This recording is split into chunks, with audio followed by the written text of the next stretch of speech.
Welcome students. इस video में मैं आपको माध्यमिक एग्जामिनेशन 2019 का जो मैथमेटिक्स का पेपर था, क्वेश्चन पेपर, उसका मैं वेरी शॉर्ट आंसर यानी एमसीक्यू, ट्रू फॉल्स और फिल इन द ब्लैंक्स, ये मैं इसका सॉल्यूशन इसमें करूँगा। ओके। इससे पहले वीडियो में मैंने ये बताया था कि माध्यमिक एग्जामिनेशन में जो मैथ का पेपर है वो कैसे लिखना चाहिए। ठीक है, उस वीडियो का लिंक मैं नीचे डिस्क्रिप्शन में दे दूंगा, आप उसे भी एक बार ज़रूर देखिएगा। ओके। तो यहाँ पे जो है वेरी शॉर्ट आंसर का एमसीक्यू स्टार्ट हो रहा है। यहाँ पे इंस्ट्रक्शन में ये बता ही दिया गया है, the answers of the question number 1, 2, 3 and 4 are to be given at the beginning of the answer script mentioning the question numbers in the serial order. ये कहा जा रहा है कि जो क्वेश्चन नंबर 1 है यानी कि very short answer, question number 2 है, 3 और 4, ठीक है, MCQ, fill in the blanks, true false, और फिर क्वेश्चन नंबर 4 में शॉर्ट आंसर।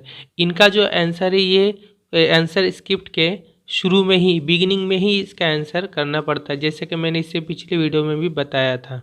ठीक है, तो इसको भी आप याद रखें कि जो एमसीक्यू है ये सभी का आंसर शुरू में ही करना पड़ता है फर्स्ट पेज में, उसके बाद नेक्स्ट पेज, इस तरह से जैसा मैंने बताया था। तो आते फर्स्ट क्वेश्चन में एमसीक्यू का। In a partnership business the ratio of share of profit of two friends is 1/2:1/3, then the ratio of their principal is. कहा जा रहा है एक पार्टनरशिप बिजनेस या साझा व्यापार में दो फ्रेंड या दो दोस्तों का जो प्रॉफिट का शेयर है, लाभांश का जो शेयर है, उसका रेशियो या अनुपात है 1/2:1/3। Then the ratio of their principal is, तो फिर उनके प्रिंसिपल का रेशियो या उनके मूलधन का अनुपात क्या होगा। ओके। तो स्टूडेंट यहाँ पर मैंने रफ में इसको बना लिया था बहुत ही शॉर्ट में, इस तरह से 1/2:1/3 ये इनका प्रॉफिट का रेशियो था। ठीक है, जब भी बटा में या भिन्न में दिया रहता है फ्रैक्शन में कोई भी रेशियो, तो हम इससे फ्रैक्शन से इसको हटाते हैं। किस तरह से हटाते हैं, रिमूव करते हैं कि जब भी बटा होगा तो जो नीचे का दो नंबर है इनका हम एलसीएम लेते हैं। 2 और 3 का एलसीएम कितना होगा, 2 और 3 का एलसीएम 6 होगा। ठीक है, और 6 जो आया, 6 से ये दोनों को हम मल्टीप्लाई कर देंगे, इंटू कर देंगे। तो इन दोनों को 6 से इंटू करने से क्या होगा कि ये फ्रैक्शन खत्म हो जाएगा। जैसे 1/2 इज टू 1/3 इंटू 6। ठीक है, तो यहाँ से 2 3 6, 3 आ गया, यहाँ 3 दूना 6, 2 आ गया, तो 3:2। ये जो हो गया इनका रेशियो। तो ये कैपिटल का रेशियो और प्रॉफिट का रेशियो तो सेम ही होता है। ठीक है, तो ये हो गया 3:2। तो इसका करेक्ट ऑप्शन क्या होगा, बी, 3:2। रफ में इतना ही, थोड़ा सा जितना जल्दी हो सके सही आंसर ला सकते हैं आप, उतना ही करके आंसर आपको लेकर आना है। ठीक है, तो बी 3:2। नेक्स्ट क्वेश्चन है, if p + q = √13 and p - q = √5, then the value of P Q is. इनमें से कौन सा होगा। ये चैप्टर 9 का 9.3 जो है यानी क्वाड्रेटिक सर्ड या द्विघात करणी, उसका क्वेश्चन है। ठीक है, और इससे पहले जो था वो तो चैप्टर 14 यानी पार्टनरशिप बिजनेस का क्वेश्चन था। तो देखिए स्टूडेंट, हमें निकालना था पी क्यू का वैल्यू और हमारा गिवन था p + q और p - q का वैल्यू। तो ये सिंपली एक फॉर्मूला है जिससे हम ये बना सकते हैं। ठीक है, पी क्यू इक्वल टू होता है p + q/2 इसका whole square minus p - q/2 इसका होल स्क्वायर। ये क्लास 7 का फॉर्मूला है जो ए बी का फॉर्मूला होता है। ए बी का फॉर्मूला होता है a + b/2 का whole square minus a - b/2 का होल स्क्वायर। ठीक है, वहीं ए बी के जगह में हमने पी क्यू कर लिया। तो यहाँ पे जस्ट इसका वैल्यू पुट कर देंगे। p + q था √13 और p - q था √5। तो अब इसका होल स्क्वायर देखिए, √13 का स्क्वायर कितना होगा, तो रूट का स्क्वायर होने से रूट जो है ये हट जाता है। ठीक है, रिमूव हो जाता है, सिर्फ 13 हो जाएगा। 13/2 का स्क्वायर 4 होगा, √5 का स्क्वायर इसी तरह 5/2 का स्क्वायर 4 होगा। ठीक है, अब इनका एलसीएम लेंगे, दोनों सेम है 4, तो एलसीएम 4 होगा। तो 4 है तो फिर ये 4 से 4 1 डिवाइड होगा, 1 होगा, 1 से 13 इंटू होगा 13, 4 से 4 डिवाइड होगा 1, 1 से 5 इंटू होगा 5 हो जाएगा। 13 - 5 = 8, 8/4, 4 दूना 8। ठीक है, 4 2 = 8। तो इसका करेक्ट आंसर होगा 2, यानी ऑप्शन ए करेक्ट होगा 2। Question number 3, O is the centre of a circle and A B a diameter. कहा जा रहा ओ एक सर्कल या वृत्त का सेंटर केंद्र है और ए बी उसका डायमीटर या व्यास है। ABCD is a cyclic quadrilateral. ABCD क्या है? एक साइक्लिक क्वाड्रिलेटरल है। वृत्तस्थ चतुर्भुज या चक्रीय चतुर्भुज है। एंगल ABC या कोण ABC 65 डिग्री, एंगल DAC या कोण DAC 40 डिग्री है। Then the measure of angle BCD is, तो एंगल BCD का वैल्यू क्या होगा? तो देखिए स्टूडेंट, ABCD ये एक हो गया साइक्लिक क्वाड्रिलेटरल वृत्तस्थ चतुर्भुज या चक्रीय चतुर्भुज, जिसका चारों पॉइंट जो है सर्कल या वृत्त के ऊपर होता है, ठीक है। और जो क्वेश्चन में दिया हुआ था वो था ABC एंगल, वो 65 है। ABC यहाँ पे 65 बनेगा B पर, ठीक है, बीच में। और DAC 40 है, DAC तो इसको मिलाना पड़ेगा AC को। DAC यहाँ पर ये 40 डिग्री है। और हमसे पूछा है BCD कितना होगा? BCD यानी C पर ये पूरा एंगल कितना होगा, ठीक है। तो देखिए किस तरह से इसको अगर हमें निकालना है तो हम दो पार्ट में इसको बांटते हैं, एक ये नीचे वाला है, एक ये थोड़ा ऊपर वाला। ये नीचे वाला जो है आप ध्यान से अगर देखेंगे तो ये सेमी सर्कुलर एंगल है। क्यों है? क्योंकि ये देखिए ये आ रहा ए पर और ये आ रहा बी पर, और ये ए बी क्या है? डायमीटर है। तो ये हो गया हाफ सर्कल, ठीक है, अर्धवृत्त हो गया। तो अर्धवृत्त पर बना हुआ जो एंगल होता है वो क्या होता है? वो एक सेमी सर्कल होता है। थ्योरम नंबर 37 पर में 37 पे। तो यहाँ पर जो है ये कितना हो जाएगा? ये सेमी सर्कुलर एंगल होगा, यानी एक राइट एंगल होगा, ठीक है, समकोण होगा। अर्धवृत्त कोण तो ये कितना हो जाएगा? राइट एंगल होने से ये 90 डिग्री होगा। ACB ये हो गया 90 डिग्री, ओके। उसके बाद अब हम ये 90 होगा, अब सिर्फ हमको ये निकालना है, ये छोटा सा कितना होगा ये हम निकाल लेंगे, ठीक है। तो देखिए ये एक साइक्लिक क्वाड्रिलेटरल है, तो अपोजिट एंगल क्या होगा? अपोजिट एंगल जो है उसका सप्लीमेंट्री होता है, यानी उनको ऐड करके 180 डिग्री होता है, ठीक है, संपूरक होता है। तो यहाँ देखिए B और D ये अपोजिट एंगल है, तो ये 65 है और ये D, तो D एंगल कितना होगा? ये दोनों को जोड़कर 180 होगा। तो ये 65 है तो ये कितना डिग्री होगा? तो 180 से 65 को माइनस कर लेंगे तो ये एंगल D आ जाएगा। Angle D equal to 180 minus angle B, 180 minus 65 equal to 115 degree. तो ये आ गया 115 डिग्री एंगल D, ठीक है। अब हम देखिए यहाँ इजीली निकाल सकते हैं, ये जो ट्रायंगल है ACD ये ट्रायंगल है, तो ट्रायंगल में ये तीनों ऐड करके कितना होता है? तीनों ऐड करके 180 डिग्री होता है। तो ये हो गया 40 और ये अभी आया हमारा 115, ठीक है। तो फिर ये एंगल कितना हो जाएगा? तो कैसे निकालेंगे? इन दोनों को पहले ऐड कर लेंगे, जोड़ लेंगे और 180 से माइनस कर देंगे, तो ये तीसरा वाला आ जाएगा ये angle.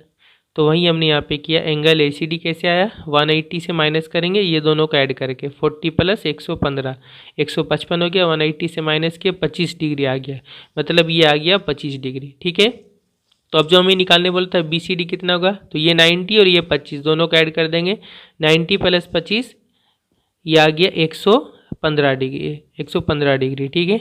Angle BCD equal to ACB ये एंगल और ACD ये एंगल, ये 90 और ये 25, 115 डिग्री। तो इसका करेक्ट ऑप्शन क्या होगा? करेक्ट ऑप्शन होगा C, 115 डिग्री। नेक्स्ट क्वेश्चन नंबर 4 है, if tan alpha plus cot alpha equal to 2 then the value of tan alpha whole to the power 13 plus cot alpha whole to the power 13 is, तो इसका value क्या होगा? तो देखिए student, tan alpha plus cot alpha equal to 2, तो tan alpha plus cot alpha मतलब क्या होगा? 1/tan अल्फा हो जाएगा, ठीक है। कोट क्या होता है? Cot theta equal to 1/tan theta होता है, तो यहाँ अल्फा है 1/tan अल्फा। अब इसका एलसीएम ले लेंगे तो नीचे tan अल्फा आ जाएगा, ये दोनों इंटू हो जाएगा tan अल्फा स्क्वायर प्लस 10 से 10 डिवाइड होगा 1, 1 से 1 इंटू होगा 1, ठीक है। इसके बाद ये 2 tan अल्फा इधर क्रॉस में मल्टीप्लाई होगा 2 के साथ, तो इधर हो गया tan square alpha plus 1 equal to 2 tan alpha, ठीक है। फिर 2 tan अल्फा को इक्वल टू के इस तरफ लेके आ जाएंगे, तो tan square alpha minus 2 alpha को पहले लिखते हैं, माइनस 2 tan अल्फा प्लस 1 इसका होल स्क्वायर। ये देखिए a square minus 2ab plus b square का फॉर्मूला आ गया। tan अल्फा को a समझ लीजिए और 1 को b समझ लीजिए, तो ये हो जाएगा a स्क्वायर माइनस 2a और यहाँ b के जगह में हम यहाँ 1 ले सकते हैं, क्योंकि 2 इंटू 1 2 ही होगा, तो यहाँ पे 1 समझ सकते हैं, तो 2ab, ठीक है। और फिर प्लस बी स्क्वायर यानी 1 का स्क्वायर, तो 1 का स्क्वायर 1 ही होता है, तो हम 1 को 1 का स्क्वायर भी समझ सकते हैं, ठीक है। तो ये हो गया a माइनस बी का होल स्क्वायर, तो a माइनस बी का होल स्क्वायर आ गया इक्वल टू 0, ठीक है। तो यहाँ से स्क्वायर जब 0 है तो फिर ये अंदर वाला भी 0 होगा, tan alpha minus 1 equal to 0, और यहाँ से tan अल्फा कितना आ गया? -1 को इस तरफ कर देंगे प्लस 1 हो जाएगा, तो टेन अल्फा इक्वल टू 1 आ गया। तो टेन अल्फा अगर 1 होगा तो कोट अल्फा कितना होगा, कोट अल्फा मतलब होता है 1/10 अल्फा। तो कोट अल्फा हो जाएगा 1 नीचे टेन अल्फा, यानी टेन अल्फा तो 1 है, 1 तो 1/1 इक्वल टू 1 ही होगा। तो टेन अल्फा अगर 1 होगा तो कोट अल्फा भी 1 ही होगा। अब इसका जो पावर दिया हुआ था tan alpha whole to the power 13 plus cot alpha whole to the power 13, तो टेन अल्फा मतलब 1, 1 का पावर 13, कोट अल्फा भी 1, 1 का पावर 13। तो 1 का पावर जो भी हो 1 ही होता है, तो ये 1 और ये भी 1, 1 + 1 = 2। तो इसका करेक्ट ऑप्शन क्या हो जाएगा, करेक्ट ऑप्शन होगा बी 4 का आंसर, करेक्ट ऑप्शन बी 2 होगा। ठीक है। Question number 5, if two cubes of length of each side 2√6 centimeter are placed side by side, then the length of the diagonal of the cuboid so produced is। कहा जा रहा दो cube है यानी दो घन है, ठीक है, जिनमें से हर एक का जो साइड का लंबाई या भुजा का लंबाई है वो 2√6 सेंटीमीटर है, और उन दोनों क्यूब को या उन दोनों घन को साइड बाय साइड प्लेस किया गया, यानी आमने सामने अगल बगल रख करके इस तरह से रख दिया गया। ठीक है। तो फिर कहा जा रहा है इस तरह अगल बगल सामने रखने से एक क्या बन जाएगा, क्यूबॉइड बन जाएगा, आयत घन बन जाएगा। ठीक है, क्यूबॉइड। तो फिर उस क्यूबॉइड का डायगोनल का लंबाई या विकर्ण का लंबाई कितना होगा। तो स्टूडेंट इसका रफ मैंने यहाँ किया था, ये क्यूब है, ठीक है, और ये क्यूब है, दोनों क्यूब को या घन को हम आमने सामने अगल बगल रख रहे हैं, तो फिर ये क्या बन जा रहा है, एक क्यूबॉइड बन जा रहा है। ठीक है। और क्यूब का हर एक साइड या हर एक भुजा का लंबाई था 2√6, यानी लंबाई भी 2√6, चौड़ाई भी 2√6 और इसका हाइट भी 2√6। ठीक है। इस तरह इसका भी सेम होगा।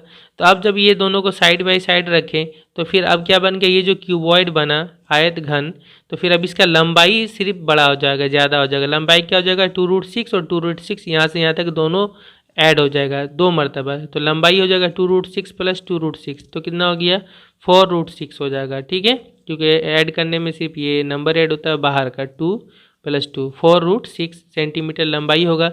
चौड़ाई सेम रहेगा उसी तरह से, बी यानी चौड़ाई 2√6 ही रहेगा, और हाइट भी जो है इसका सेम रहेगा 2√6। ठीक है। तो लंबाई मिल गया, चौड़ाई मिल गया और हाइट मिल गया किसका, क्यूबॉइड का या आयत घन का। तो फिर उसका डायगोनल या विकर्ण का लंबाई का फॉर्मूला में पता है, डायगोनल = √L² + B² + H², लंबाई का स्क्वायर, चौड़ाई का स्क्वायर और हाइट का स्क्वायर। ठीक है। तो L की जगह 4√6, B की जगह 2√6 और H की जगह 2√6, सबका होल स्क्वायर हो जाएगा। तो इसका स्क्वायर कितना हो जाएगा, 4√6 का स्क्वायर, 4 का स्क्वायर कितना होता है, 4 का स्क्वायर 16, और √6 का स्क्वायर कितना होगा, तो रूट हट जाएगा, सिर्फ 6 होगा। तो 16 × 6 16 × 6, 16 × 6 = 96, 96 आ गया, प्लस ये कितना होगा, √6 का स्क्वायर 6 और इसका 2 का स्क्वायर 4, 4 × 6, 4 × 6 = 24, यहाँ भी 4 × 6 = 24, ये सभी को ऐड करेंगे 144 आएगा, 144 इसका रूट। तो 144 का स्क्वायर रूट कितना होता है, 12 होता है। तो ठीक है, तो डायगोनल का लंबाई होगा 12 सेंटीमीटर। ओके। तो फिर इसका जो करेक्ट ऑप्शन होगा वो कौन सा होगा, option D 12 centimetre. Next question MCQ का लास्ट क्वेश्चन है, the mean of the data x1 x2 x3 ... x10 is 20, then the mean of x1 + 4, x2 + 4, x3 + 4, ... x10 + 4 will be. कहा जा रहा है ये जो डाटा दिया हुआ है x1 से लेके x10 तक, इसका जो मीन है या माध्य है वो 20 है, 20 है। तो फिर इस डाटा का मीन या माध्य कितना होगा। ठीक है, ये चैप्टर 26 का क्वेश्चन है। तो स्टूडेंट हमें पता है मीन या माध्य का फॉर्मूला क्या होता है कि सभी डाटा को ऐड करना है और जितना नंबर है उससे डिवाइड कर देना है। तो यहाँ पे 10 डाटा में जो वैल्यू था वो 10 वैल्यू था, यानी 10 टर्म था, x1 + x2 ऐसे करते हुए x10। तो 10 टर्म को हम ऐड कर देंगे और 10 से डिवाइड कर देंगे, क्योंकि 10 टर्म है या 10 वैल्यू है। तो फिर ये जो डिवाइड करेंगे 10 को ऐड करके 10 से डिवाइड करेंगे तो ये आ जाएगा उसका मीन या माध्य। तो मीन क्वेश्चन में दिया होता है =20 है, तो ये =20 हो जाएगा। ठीक है। अब यहाँ से देखिए क्या होगा, 10 × 10 × 20 हो जाएगा, ये क्रॉस में मल्टीप्लाई हो जाएगा। तो x1 से लेके x10 तक ऐड करके कितना आ गया, 200 आ गया। ठीक है, इसको याद रखेंगे। अब हमें निकालना था इस डाटा का, हमें निकालना था मीन, x1 + 4, फिर x2 + 4, x3 + 4 ऐसे करते हुए x10 + 4। तो जब इसका मीन निकालना है तो हमें क्या करना होगा, इस सभी डाटा को ऐड करके, इसमें जितना टर्म है सबको ऐड करके कितना नंबर उसे डिवाइड करना होगा। इसका मीन आएगा। तो x1 + 4 ये पहला टर्म था, x2 + 4 ये दूसरा था, इसी तरह करते हुए x10 + 4 ये 10वां टर्म था। ठीक है, इन सभी को ऐड करके 10 से डिवाइड करेंगे तो ये आ जाएगा इसका मीन या माध्य। तो अब यहाँ पे देखिए ये हम कर रहे हैं, तो यहाँ जस्ट हम अरेंज कर लेंगे x1 x2 x3 x4, इसी तरह x10 तक जो है इसको पहले लिखते हैं, x1 + x2 + x3 ऐसे करते हुए x10 पहले लिख लिए प्लस, अब यहाँ पर 4, यहाँ भी 4, यहाँ भी 4, यहाँ भी 4 ऐसे करते हुए 4 ये कितना मर्तबा है, ये 10 मर्तबा है, क्योंकि x1 है यहाँ एक मर्तबा, x2 तो यहाँ दूसरा मर्तबा सेकंड टाइम। तो ऐसे करते 4 कितना टाइम है, 4 जो है यहाँ पे 10 बार लिखा हुआ है, तो 4 10 बार लिखा हुआ है, 10 बार 4 को ऐड करेंगे यानी 4 × 10 आ जाएगा। ठीक है, 40 आ जाएगा। ठीक है, तो ये आ गया 40, और ये x1 से x10 तक ऐड करके कितना आएगा, जो यहाँ से हम जानते हैं x1 से x10 तक ऐड करेंगे तो ये 200 होगा, तो यहाँ पे 200 हो गया इसके जगह पे, 200 और प्लस ये हो गया 40, तो 240/10, तो ये कितना आ जाएगा, 0 0 कैंसिल होकर 24।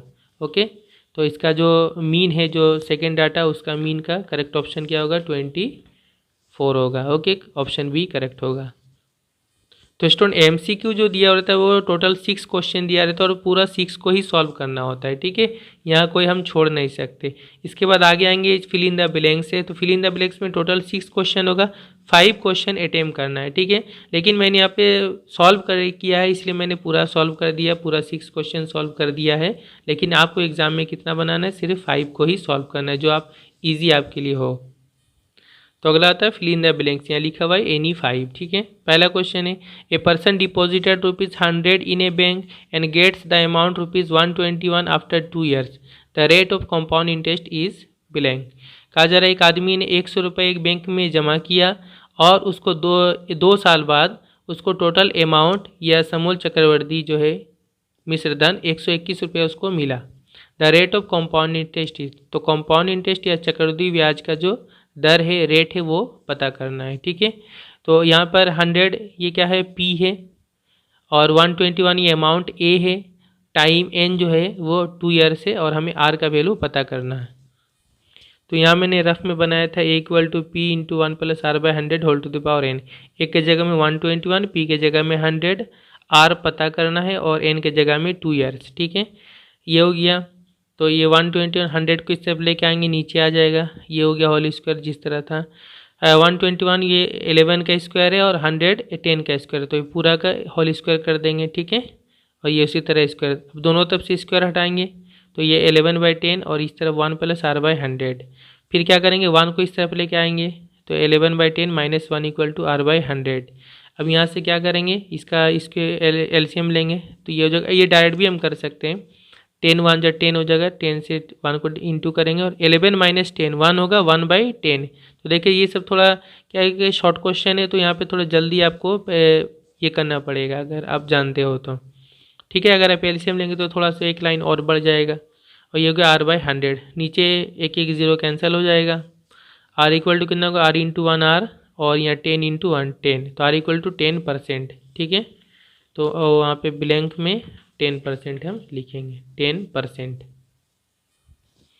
Question number 2, if the product and sum of 2 quadratic surds is a rational number then the surds are blank surd. कहा जा रहा है 2 क्वाड्रेटिक सर्ड है, 2 द्विघात करणी है, उनका प्रोडक्ट यानी उनका मल्टीप्लाई या गुणनफल, और उनका सम यानी जोड़, ठीक है, वो दोनों क्या है, एक रेशनल नंबर है यानी परमेय संख्या या मौलिक संख्या है। तो फिर वो दोनों सर्ड कैसा सर्ड होगा। ठीक है, तो देखिए स्टूडेंट, जब भी 2 सर्ड का प्रोडक्ट और सम, उनका मल्टीप्लाई और उनका जोड़ दोनों ही एक रेशनल नंबर हो, परमेय या मौलिक संख्या हो, तो फिर ऐसे सर्ड को हम कहते हैं कॉन्जुगेट सर्ड, कॉन्जुगेट सर्ड या अनुबंधी करणी। ठीक है, तो यहाँ पर हम क्या फिलअप करेंगे, कॉन्जुगेट या अनुबंधी। ओके, और उसके बाद नेक्स्ट क्वेश्चन नंबर 3 है, if the bases of 2 triangles are situated on same line and the other vertex of the 2 triangles are common, then the ratio of the areas of 2 triangles are खाली जगह to the ratio of their bases। कहा जा रहा है 2 triangle है, 2 त्रिभुज है, उनका जो बेस है, आधार नीचे वाला लाइन, वो एक ही लाइन पर सिचुएटेड है, एक ही लाइन के ऊपर है दोनों का बेस, ठीक है। और दोनों का जो वर्टेक्स है, जो उनका शीर्ष बिंदु है, दो अदर वर्टेक्स है, अदर वर्टेक्स यानी जो नीचे लाइन पर है दो वर्टेक्स, उसको छोड़कर जो दूसरा वर्टेक्स है वो कॉमन है, यानी दोनों का सेम है। कॉमन यानी दोनों का सेम है, तो फिर कहा जा रहा है उनका एरिया का रेशियो या उनके क्षेत्रफल का अनुपात और उनके बेसिस का रेशियो यानी उनके आधार का अनुपात, वो दोनों आपस में क्या होगा, तो दोनों आपस में यहाँ इक्वल होगा, ठीक है।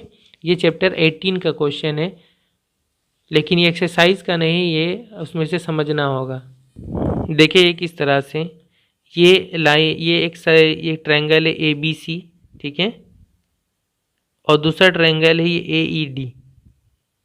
ये दोनों ट्रायंगल का जो बेस है, इसका बेस है ये बी सी, इसका बेस है ई डी, ये दोनों का बेस ये आधार है।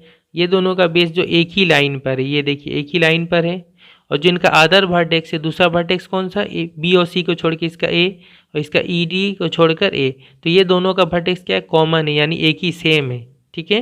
तो फिर अब कहा जा रहा है इसका एरिया और इसका एरिया दोनों का क्षेत्रफल का रेशियो यानी इनका बटा, area of triangle A B C by area of triangle A D, इनका बटा या रेशियो, और इनके बेस का रेशियो यानी बी सी और ई डी, इसका रेशियो बी सी बटा ई डी, इन दोनों का रेशियो आपस में क्या होता है, आपस में इक्वल होता है। अब बोलेंगे कैसे होता है, तो देखिए एरिया का फॉर्मूला क्या होता है, ट्रायंगल के एरिया का फॉर्मूला होता है half into base into height, तो हाफ इंटू इसका बेस बी सी इंटू इसका हाइट होगा, और नीचे में इसका भी उसी तरह होगा हाफ इंटू बेस, बेस यानी ई डी, इसका बेस होगा ई डी इंटू हाइट होगा, ठीक है। तो ये दोनों ट्रायंगल जब ऐसे है तो इनका हाइट बिल्कुल सेम होगा। हाइट इसको नहीं बोलते जो ये आप देख रही है इस तरह टेढ़ा लाइन, ऊपर से ए से लेके नीचे डी तक, यहाँ तक हम एक परपेंडिकुलर बनाएंगे, लंब बनाएंगे, तो वो होगा हाइट। यहाँ पे बना सकते हैं हम इस तरह से, तो ये होगा, मान लीजिए इसका कोई नाम दे दे ए एक्स, तो ये हो जाएगा हाइट, और ये हाइट जो होगा ये दोनों ट्रायंगल के लिए होगा, ठीक है। तो ये दोनों ट्रायंगल का जो हाइट होगा वो सेम होगा, तो यहाँ पर अगर हम एक से लिखेंगे, यहाँ भी एक से लिखेंगे, तो ये एक्स कैंसिल हो जाएगा, हाफ हाफ कैंसिल हो जाएगा, तो फिर एरिया इक्वल टू हो जाएगा, दोनों का एरिया का रेशियो इक्वल टू हो जाएगा बी सी बटा ई डी, तो मैंने डायरेक्ट यहाँ पे लिख दिया, ठीक है। तो एरिया का रेशियो और उनके बेस का रेशियो या आधार का रेशियो आपस में बराबर होता है, तो इसलिए हम वहाँ पे क्या लिखेंगे, इक्वल लिखेंगे, ठीक है। तो ये समझ में आ गया होगा, यहाँ पे हम लिखेंगे इक्वल। नेक्स्ट क्वेश्चन है the simplest value of cos 53 by sine 37 degree is, तो इसका वैल्यू सिंपली 1 होगा, क्योंकि 53 और 37 ये आपस में क्या है, ये आपस में कॉम्प्लीमेंट्री है यानी पूरक है, ठीक है। दोनों को ऐड करके 90 होगा। किस तरह से देखें, ये ऐसे होगा student, cos 53 degree by sine 37 degree, किसी एक को चेंज कर ले, जैसे cos 53 डिग्री है तो ये 53 ये थीटा हो गया, तो ये हो जाएगा साइन 90 माइनस थीटा, ठीक है। cos से साइन में चेंज करेंगे तो क्या होगा, 90 माइनस ये 53 आ जाएगा, और नीचे वाला उसी तरह छोड़ देंगे। अब साइन ये माइनस करेंगे तो 37 आएगा, साइन 37 बाई साइन 37, ये हो गया कैंसल, ये हो गया 1, ओके। क्योंकि cos थीटा इक्वल टू क्या होता है, साइन 90 माइनस थीटा होता है, ठीक है। cos theta equal to sine 90 minus theta, तो इसमें से किसी एक को चेंज कर लेना चाहिए। अब चाहे तो नीचे भी चेंज करेंगे तो फिर नीचे आ जाएगा cos 53, तो भी कैंसिल करके 1 ही होगा, ठीक है। तो ब्लैंक में 1 लिखेंगे, ब्लैंक में 1 लिख लेंगे। नेक्स्ट क्वेश्चन बहुत ही सिंपल है, number of surfaces of A solid right circular cylinder is, एक राइट सर्कुलर सिलेंडर है सॉलिड, ठीक है, ठोस लंबवृत्ताकार बेलन है, उसका सरफेसेस का संख्या यानी तलों की संख्या, उसमें कितना सरफेस होता है। तो देखिए सिलेंडर जो होता है, सिलेंडर में कितना सरफेस होता है, एक होता है ऊपर में सर्कल जैसा सरफेस होता है, नीचे एक होता है सर्कल जैसा सरफेस, 2 सरफेस हो गया, और एक उसका कर्व्ड सरफेस होता है, ठीक है, जो इस तरह घुमा हुआ है, ठीक है। तो 3 सरफेस होता है, 3 तल होता है, तो यहाँ पे कितना हो जाएगा, 3 हो जाएगा, ओके, ये हो जाएगा 3।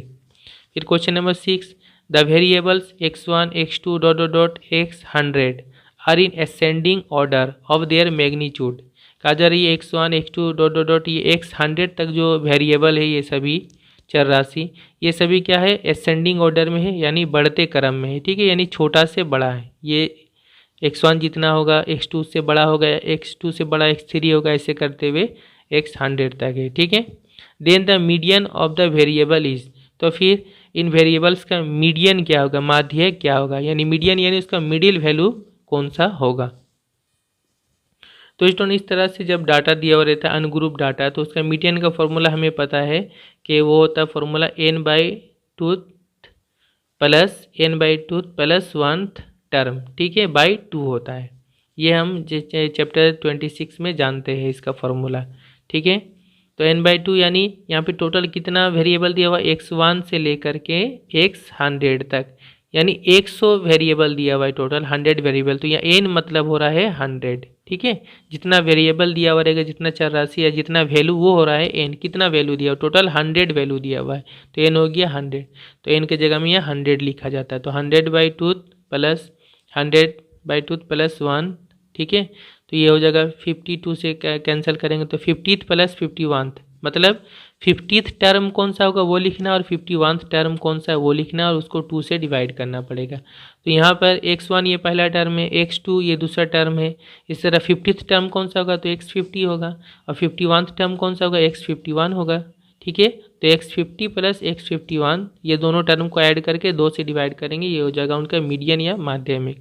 तो ब्लैंक में ये लिखेंगे, ठीक है, ब्लैंक में ये लिखेंगे, ये x50 प्लस x51/2, ओके। तो ये हो गया हमारा fill in the blanks complete.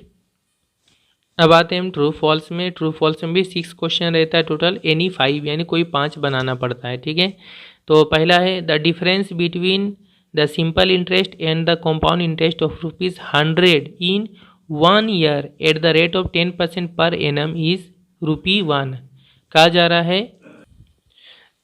है 100 रुपये का 1 साल का सिंपल इंटरेस्ट यानी सरल ब्याज और कंपाउंड इंटरेस्ट यानी चक्रवृद्धि ब्याज 10% ब्याज दर पर 1 रुपया होगा, ठीक है।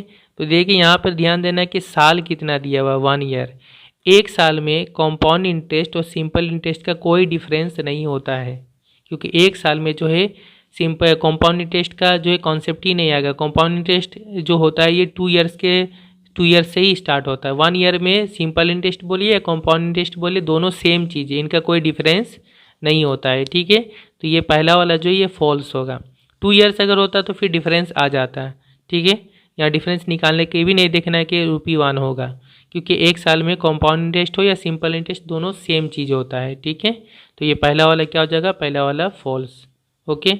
नेक्स्ट है the compound ratio of AB is to C square, BC is to A square and CA is to B square is 1:1। कहा जा रहा है ये तीनों रेशियो या अनुपात दिया हुआ है, इनका कंपाउंड रेशियो या मिश्र अनुपात क्या होगा। तो ठीक है, कंपाउंड इंटरेस्ट का हमें जो फॉर्मूला पता है, क्या करते हैं हम, ये तीनों रेशियो है, पहला, ये दूसरा, ये तीसरा। तो इसका पहला इंटू करेंगे, AB into BC into CA is to इसका दूसरा इंटू करेंगे, C square into A square into B square, ठीक है। अभी कितना का वही होगा आंसर। तो ये सभी को इंटू करेंगे, A स्क्वायर हो जाएगा, B इंटू B स्क्वायर हो जाएगा, C इंटू C स्क्वायर हो जाएगा, A square B square C square is to, इसको भी आगे पीछे कर ले, A square B square C square, दोनों सेम आ गया, तो दोनों कैंसिल होकर 1:1 आएगा। तो वही था ऑप्शन में, तो ये सही है, यानी उनका कंपाउंड रेशियो या मिश्र अनुपात 1:1 ये सही है। तो दूसरा वाला हो जाएगा ट्रू, ओके। इसके बाद नेक्स्ट है only 1 circle can be drawn through 3 non collinear points. कहा जा रहा है 3 नॉन कोलिनियर पॉइंट से या असारेख बिंदु के जरिए सिर्फ और सिर्फ एक ही सर्कल बनाया जा सकता है, एक ही वृत्त अंकन किया जा सकता है।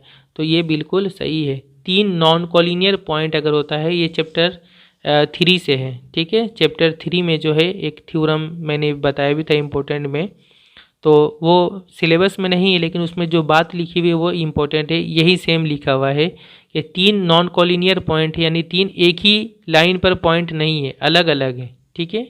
तो उन तीनों पॉइंट के जरिए हम सिर्फ और सिर्फ एक ही हम सर्कल बना सकते हैं। तो ये जो है ये ट्रू होगा, ठीक है। इस तरह से कि 3 अलग अलग एक ही, ये तो तीनों एक ही लाइन पे पॉइंट हो गया, ऐसा नहीं, बल्कि 3 अलग अलग ऐसा पॉइंट है जो एक ही लाइन पे नहीं है। तो इसके जरिए हम सिर्फ और सिर्फ एक ही सर्कल बना सकते हैं, ठीक है। तो इसको याद रखना है। तो ये तीसरा वाला जो होगा वो ट्रू होगा, ठीक है। उसके बाद जो है 4 में है 4 में बोला है साइन 30 प्लस साइन 60 डिग्री, ये दोनों को ऐड करने से ग्रेटर होगा साइन 90 से। तो ये क्या सही है या फॉल्स है? तो देखिए इसका वैल्यू पुट करने से हम देख सकते हैं कि ये सही है या गलत है। यहाँ मैंने इसको किया था साइन 30 प्लस साइन 60, साइन 30 होता है 1/2, साइन 60 होता है √3/2, इन दोनों को ऐड करेंगे, 2 का एलसीएम 2 ही होगा, तो फिर ये 1 + 3 हो जाएगा ऊपर में। यहाँ से देखें कि अगर ये 1 होता है, यहाँ पे 1 होता तो ये कितना होता है 1 + 1 2, 2/2 यानी 1 होता है, लेकिन यहाँ पे 1 नहीं है, यहाँ पे √3 है, और √3 का जो वैल्यू होता है वो होता है 1.732, 1.732, यानी ये 1 से ज़्यादा है। तो ये जब 1 से ज़्यादा हो गया तो फिर 1 + 1 2 और 0.732, तो ये 2.732 होगा, तो फिर वो कैंसिल होकर 1 से ज़्यादा ही होगा, 1 नहीं होगा। 1 कब होता है? जब यहाँ पे 1 होता है। तो जब ये 1 से ज़्यादा है तो इधर हमसे बोला था कि यहाँ पे साइन 90 है, साइन 90 कितना होता है? 1 होता है, और इस तरफ हम ऐड करके देख रहे हैं तो ये 1 से ज़्यादा है, तो 1 जो है 1 से ज़्यादा, ये 1 से तो बड़ा ही है, ठीक है। तो फिर ये क्या हो जाएगा? ट्रू हो जाएगा। इस तरफ 1 से ज़्यादा है और साइन 90 1 है, और यहाँ क्वेश्चन में बोला था ये बड़ा होगा साइन 90 से, तो सही बात है, इधर 1 से ज़्यादा हो रहा है, इधर 1 हो रहा है, तो वो तो बड़ा ही होगा, तो ये हो जाएगा ट्रू, ठीक है। क्वेश्चन नंबर 4 वाला ये ट्रू होगा। नेक्स्ट है 5, the ratio of the volume of A right circular cone and A right circular cylinder with same base and height is 1:3।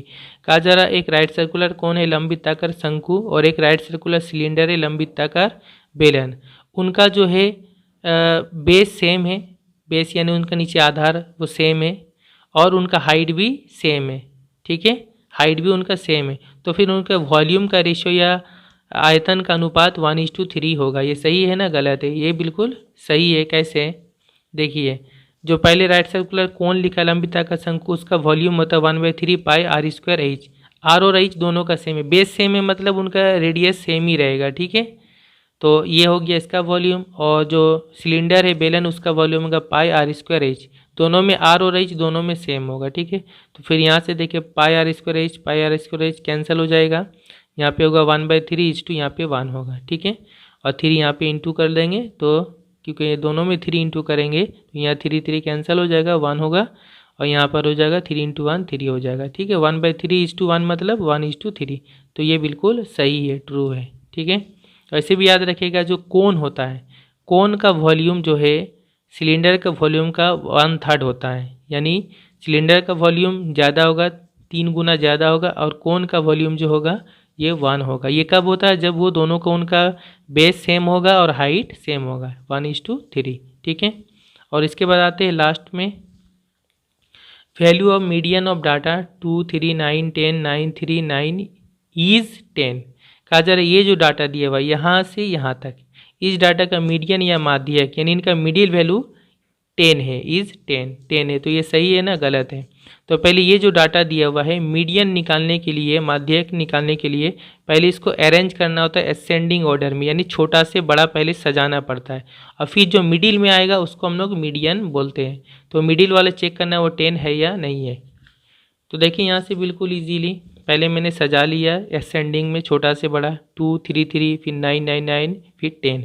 अब इसका मिडिल कौन सा होगा? मिडिल में देखिए ये मिडिल में 9 आ रहा है, इस तरफ 3 वैल्यू, इस तरफ 3 वैल्यू, मिडिल में कौन सा हो रहा है? 9, तो इसका मीडियन क्या होना चाहिए? 9 होना चाहिए, लेकिन क्वेश्चन में बोला इसको मीडियन 10 है, तो ये फॉल्स होगा, लास्ट वाला फॉल्स। तो स्टूडेंट ये कंप्लीट हो गया, very short answer, true false MCQ, fill in the blanks. जो मैंने बताया ये मैं इसका PDF फाइल बना करके डिस्क्रिप्शन में डाल दूंगा, आप डाउनलोड करके भी रख सकते हैं। Thank you very much for watching.